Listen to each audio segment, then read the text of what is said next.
Nikita Mirzani sindir Antonio Dedola tak mampu bayar uang sekolah Loli.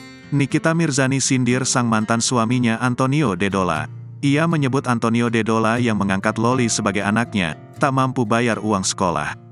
Hal tersebut disampaikan Nikita Mirzani saat menanggapi postingan Loli.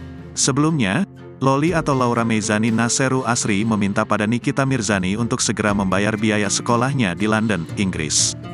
Setelah itu, Nikita Mirzani memberikan jawaban menohok terkait bayaran uang sekolah putri sulungnya itu.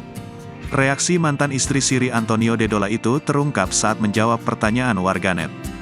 Banyak yang salah paham. Kemarin yang di status Loli itu maksudnya hanya Nikita yang boleh bayar uang sekolahnya karena sekolahnya itu boarding school.